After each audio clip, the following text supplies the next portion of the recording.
Bo día, dende o Concello estamos traballando arreo para garantir todas as necesidades básicas de todas as cidadáns de Pontevedra estén cubertas. Atopámonos na situación de allamento obrigada pola Concellería ou polo Ministerio de Sanidade, na que se plantexa o problema das persoas que non teñen teito, das persoas con menos recursos.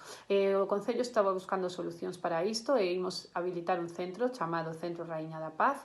Este centro está sito en Salcedo, é un centro que con amplas dimensións, conta con 6.000 metros, ten toda a capacidade para albergar a todas as persoas que demanden esta necesidade na nosa cidade.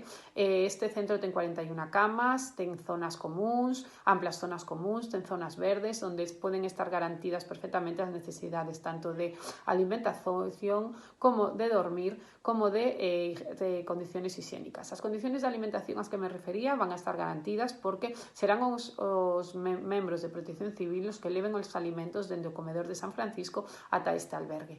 Por outro lado, colaboran con nos nesto entidades de carácter social como Cáritas, como Calor e Café, así como tamén Policía Local, Protección Civil e tamén temos a colaboración do Servicio de Inclusión da Xunta de Galicia.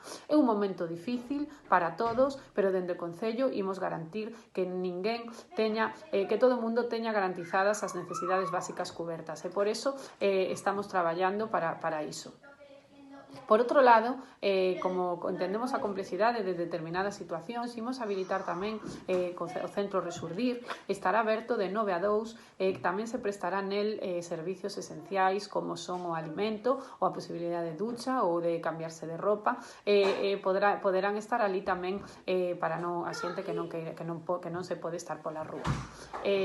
Imos a seguir traballando, todos teremos que arrimar o ombro e poñer a nosa dosis de responsabilidade para garantir que este proceso pase evitar os contagios e garantir que isto pase o máis rápido posible.